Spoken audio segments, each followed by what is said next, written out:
Por ahora, exploraremos las últimas tendencias y novedades del ámbito agrícola, guiados por la visión de fomentar el crecimiento y la innovación. Nuestra misión es ofrecer a los agroempresarios y emprendedores una perspectiva única, explorando oportunidades emergentes y estrategias innovadoras que transformarán el sector. Desde las últimas tecnologías hasta enfoques empresariales, nos comprometemos a mantenerlos informados y preparados para los desafíos y oportunidades que el futuro agropecuario nos presenta. Trabajamos hacia la construcción de un futuro próspero en el agro, donde la visión y la misión convergen para impulsar el éxito de la comunidad agroempresarial. Acompáñennos mientras avanzamos juntos hacia horizontes prometedores en el mundo agropecuario. Preparémonos para el futuro. El agro ahora, con Óscar Osorio Casal.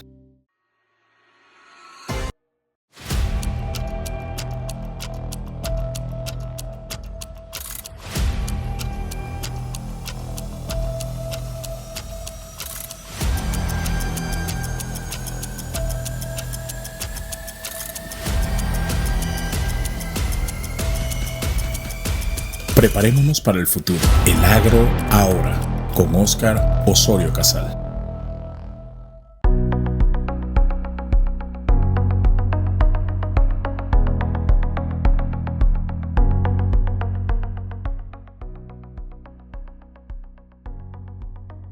Hola amigos, soy Óscar Osorio Casal y hoy pues vamos a tener la segunda parte de este conversatorio de ministro a ministro con el ex general Rubén Darío Paredes, ex ministro de Estado del sector agropecuario, fue ministro del MIDA en el año 75 hasta el 78, fueron 3 años.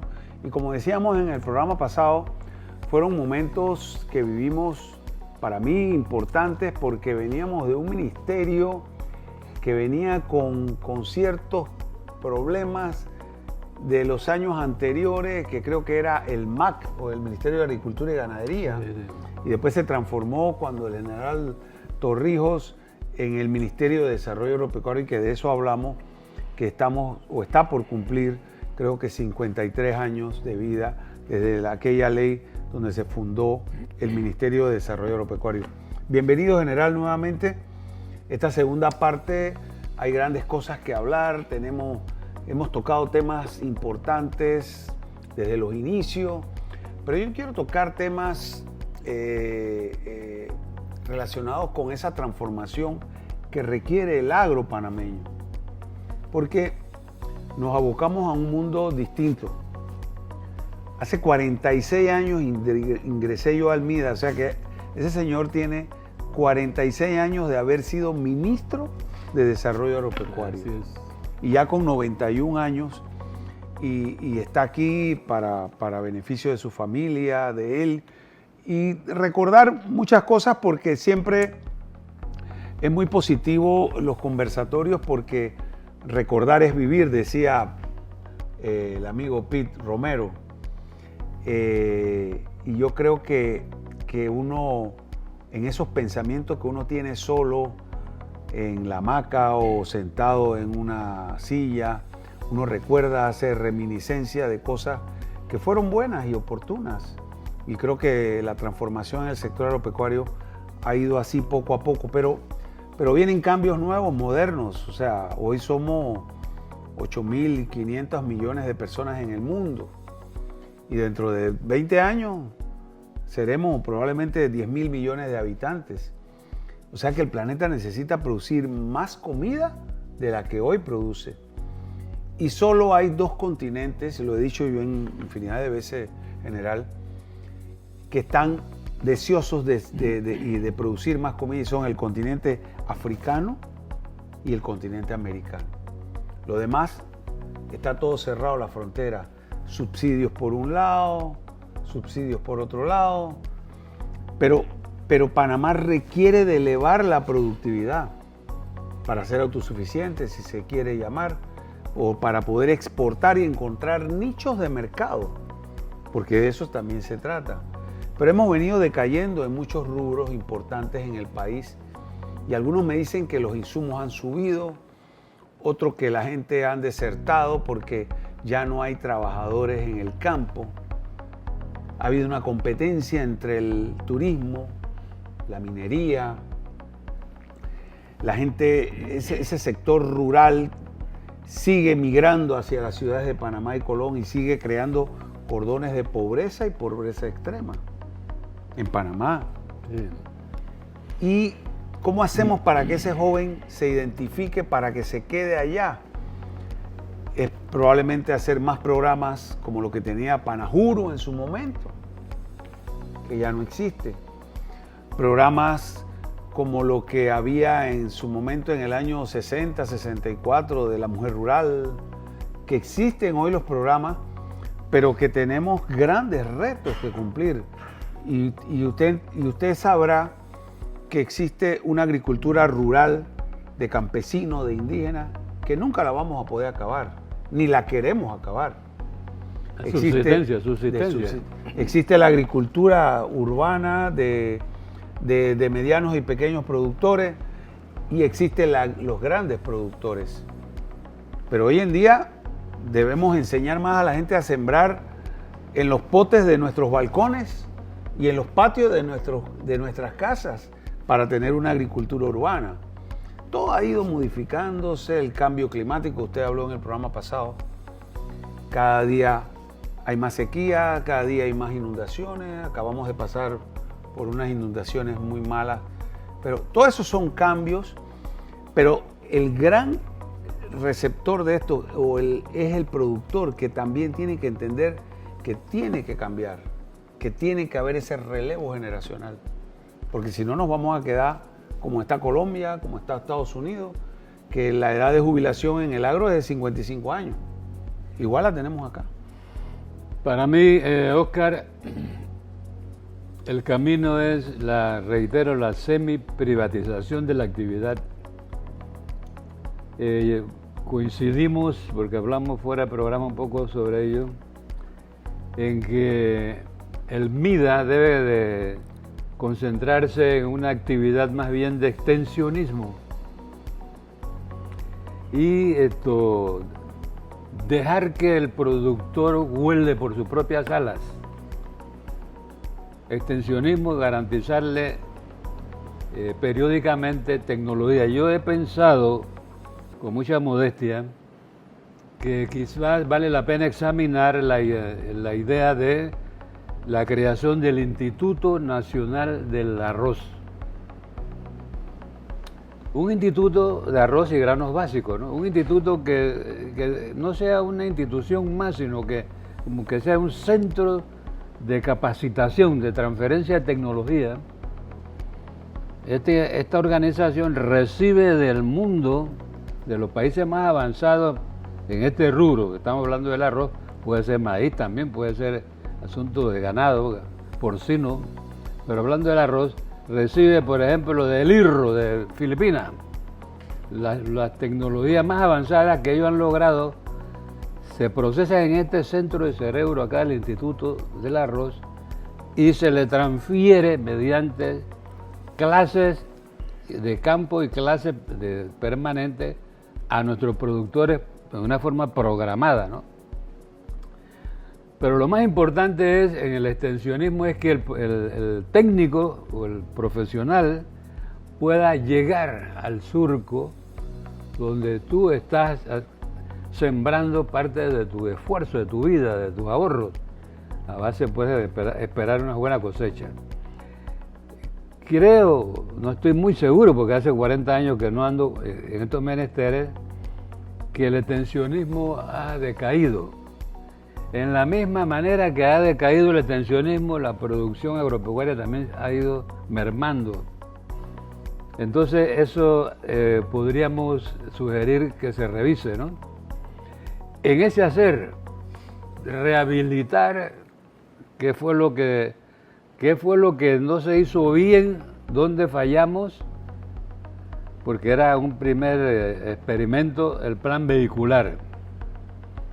Que el técnico tenga la seguridad que se va a mover con un programa, porque él tiene que rendirle cuenta a su jefe en el sector de los avances de las diferentes fincas que están bajo su responsabilidad en esa supervisión de extensionismo, ¿no? Entonces esas cosas son realizables a mi modo de ver. De tal manera de que, y reitero, ir alejándose cada vez más de la política del Estado, sacar la política, sacarla del sector, dedicarnos solo a la política de producción, de la producción de alimentos, como una política, como un fin, como un método, como objetivo, pero ir sacando la mano de ahí de la política partidista, irla retirando del sector agropecuario.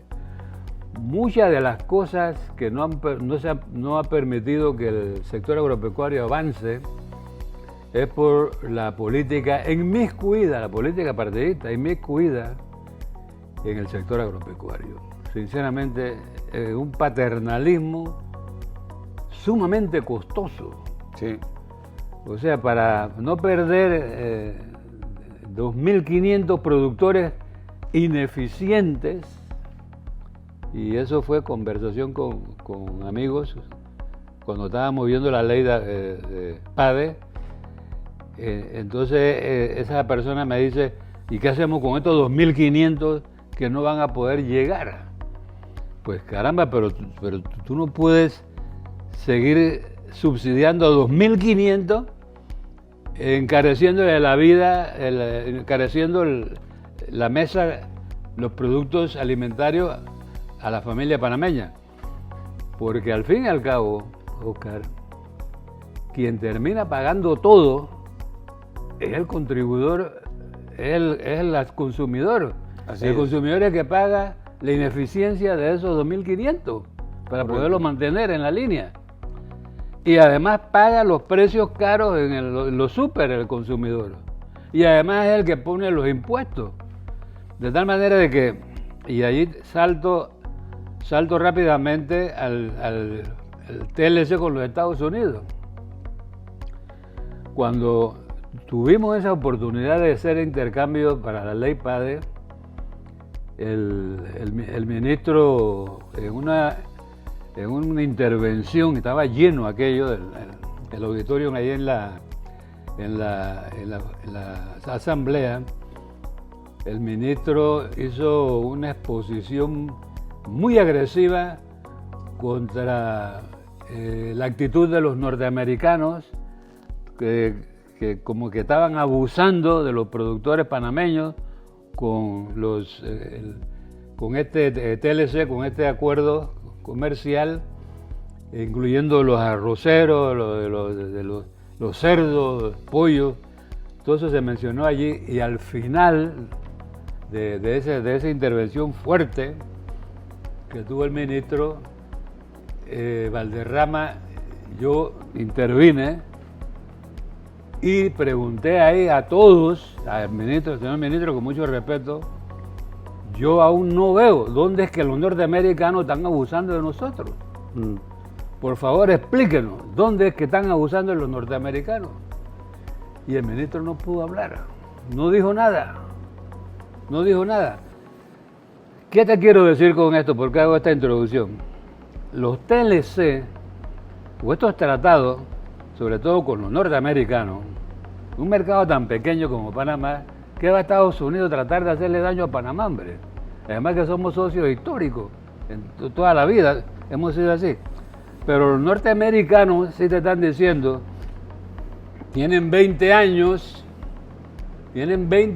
para ir preparando a sus tropas que producen alimentos, a los productores, pues, irlos adecuando, porque en 20 años nosotros vamos a ir metiendo el arroz más económico para que el pueblo coma más económico en Panamá. No es para perjudicar a nadie. Claro. Pero la política partidista no hizo nada en los 20 años. Dejaron a los productores con el mismo nivel de tecnología o incompetencia. Solo se fueron adelante los productores con mayor capacidad de imaginación y también capacidad económica se fueron adelante y lograron éxito en los rendimientos por hectárea, y la mayoría quedó atrás, pero fue negligencia del Estado. Negligencia de 2, 3 gobiernos atrás. Hay que hablar las cosas como son, hombre. ¿Me explico? Entonces eso se puede subsanar. Ahora estamos con ese problema, haciendo de toda clase de maniobra para ver si los norteamericanos extienden los periodos de gracia, y al parecer todavía eso no se ha dado, ¿no? No se ha dado. Pero esas son las cosas que hay que poner en orden, pues. Sí. Sacar la política del sector agropecuario y darle libertad a la iniciativa privada, pero custodiada, para que no haya desmanes ni abuso, ni dejar a nadie atrás despiadadamente así, ¿no? Sino que llevarlo a otros rubros, a otras actividades. No, yo creo que me parece, es justamente este gran conversatorio que tenemos, porque son sus ideas. Después de 46 años, usted sigue con unas ideas muy claras de lo que se debe. Pueden ser buenas, pueden ser malas, pero son sus ideas y se respetan. Y yo creo que hay que buscar la vuelta a ese gran conversatorio. Pues yo creo que hace falta. Yo considero que todavía hay cosas. Por ejemplo, yo soy un municipalista en el sentido de que yo creo en la descentralización. Yo creo que en el futuro, a mediano plazo, lo hablé hace un momento, los municipios se van a convertir en los verdaderos entes del desarrollo agrario de ese municipio, donde están los corregimientos y donde están los productores, porque esa es la base. Vamos a unos consejos comerciales y cuando retornemos seguimos con este interesante conversatorio con el ex general Rubén Darío Paredes, ex ministro del MIDA. No dejen de suscribirse a nuestro canal El Agro Ahora, suscríbete y no dejes de seguirnos en nuestras redes sociales.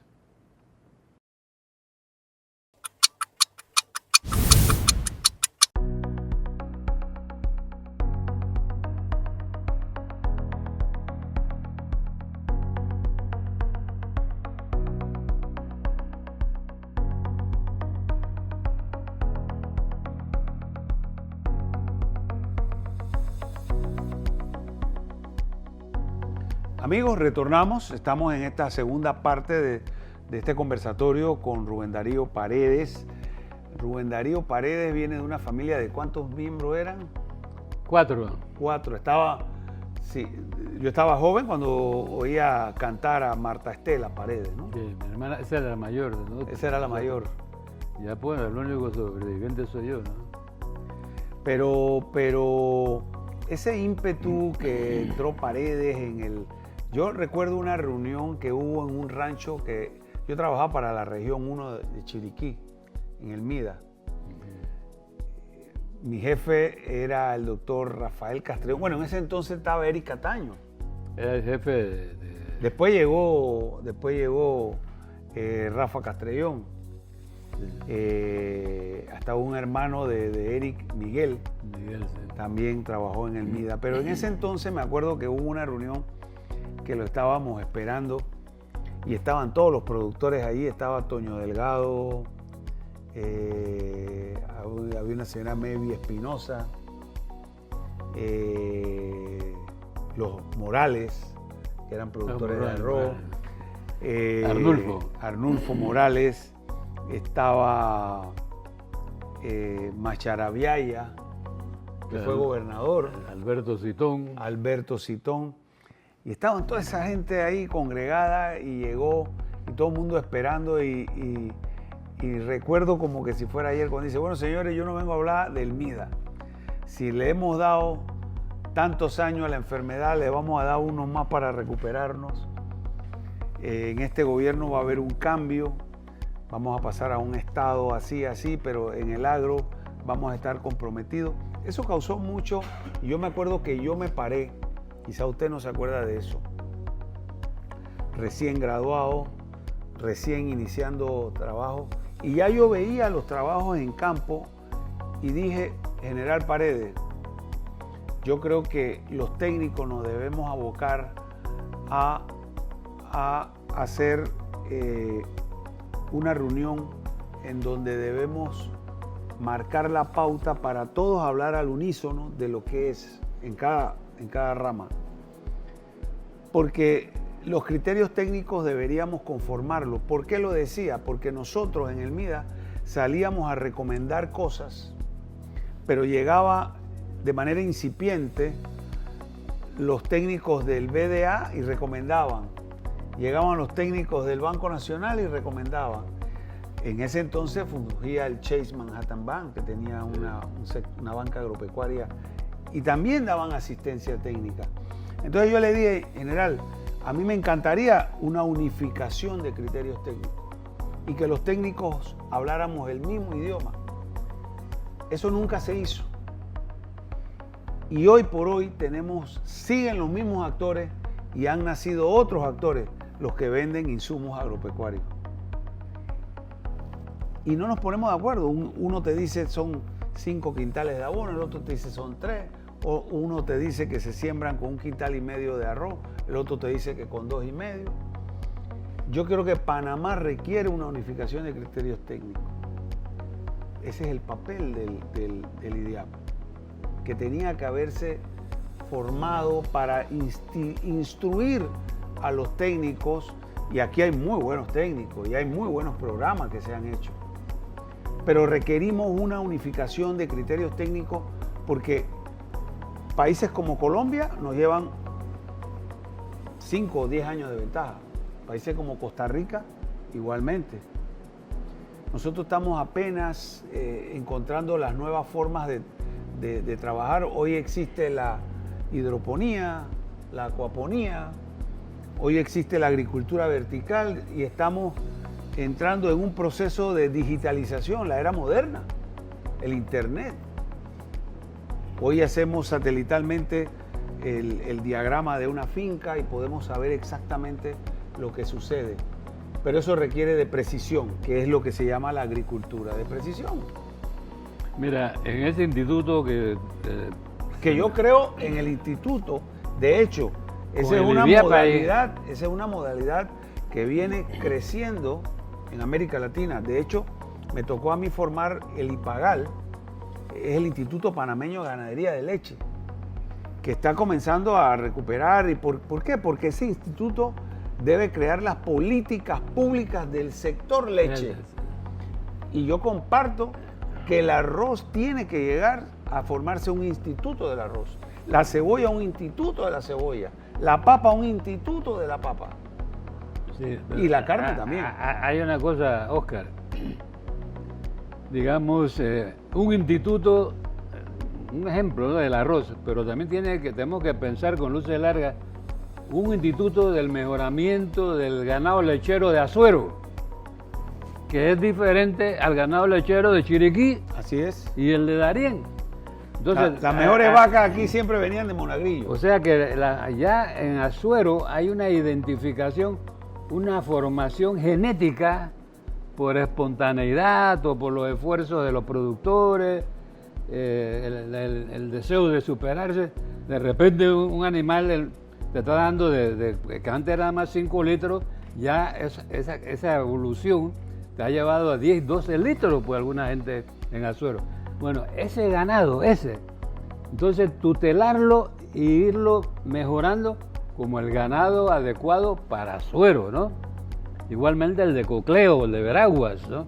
Lo mismo hay semillas para granos básicos, vamos a hablar del arroz, o maíz, sorgo, que te funcionan muy bien allá en Alange, pero no igual acá en Coclé, pero sí muy bien allá cerca del Chucunaque, en Darién. Claro.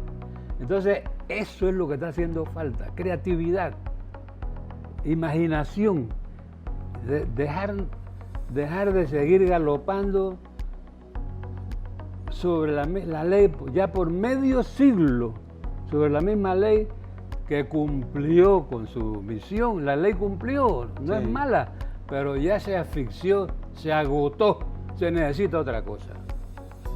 Para usted, ¿qué fue lo más difícil cuando fue ministro del MIDA?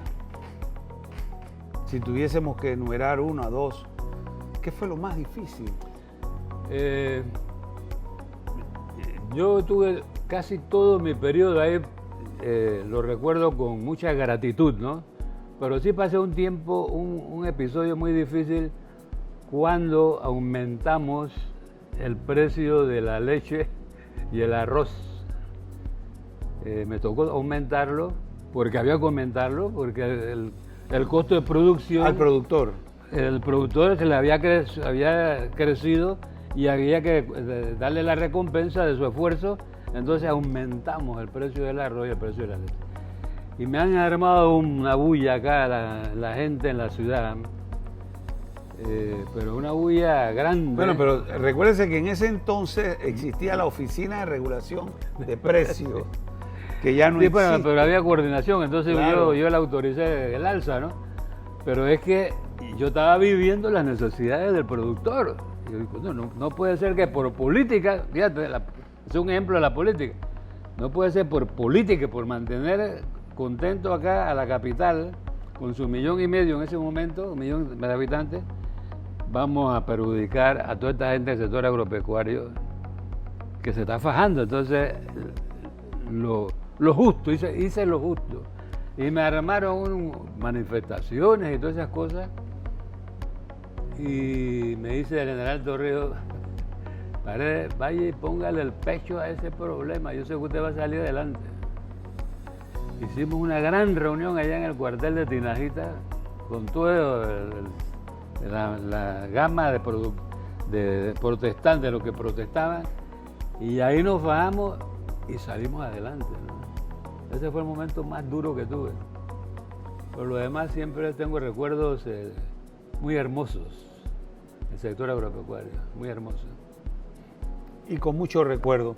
Realmente yo quiero despedir este programa porque para mí, lo dije en el programa pasado, es un tipo de homenaje a quien sirvió en un momento determinado. No todos somos monedita de oro para caerle bien a todo el mundo, pero usted hizo un trabajo y se le agradece por ello. Yo que vengo de esa generación donde trabajamos, siempre lo recordamos y hay muchos profesionales en el MIDA que hoy están, otros que ya se han ido, que siempre recordarán lo que fueron los programas instituidos por usted en el momento oportuno. Que tenían la plata, que tenían el poder porque eran los militares. Señores, el mundo es mundo y así es. Hubo ese momento, pero se aprovechó, creó eso y creó ese amor por la ruralidad, por el campo, por el sector campesino. En ese entonces había muchos asentamientos campesinos, unos buenos, otros malos. Eso ya se acabó prácticamente, creo que hay un par de asentamientos, pero la evolución misma ha ido cambiando. En Israel existen los kibbutz con grandes producciones. Y yo creo que lo dije yo en un TikTok que hice, que no hay como la asociatividad, que es lo que creo que va a salvar al pequeño. Yo lo vi, muy bueno eso. Y yo quiero agradecerle pues estos 2 programas porque para mí van a significar, y estoy seguro que para los amigos ustedes, unas palabras finales. Sí, yo solo quiero aprovechar el momento primero para agradecerte, Oscar, de este gesto tan simpático de haberme invitado. La verdad que he pasado muy cómodo contigo y me ha entusiasmado también los temas que tratamos. Aprovecho para enviarle un mensaje al gobierno nacional, por supuesto al señor presidente de la República, que deje que los soldados, esas tropas del sector agropecuario, desplieguen sus alas, que vuelen solos. Y usted va a ver los resultados en 5 o 6 años. Vamos a estar entre los países también muy destacados en la producción de alimentos y en la competencia en el comercio mundial. Pero deje que desplieguen sus alas, suéltenlo, sin abandonarlo, pero suéltenlo. Gracias, general. Amigos, este fue un programa especial, fueron 2 programas con el ex general Rubén Darío Paredes, ex ministro de Desarrollo Agropecuario. Soy Óscar Osorio Casal y este fue su programa El Agro Ahora. Preparémonos para el futuro. El Agro Ahora. con Óscar Osorio Casal.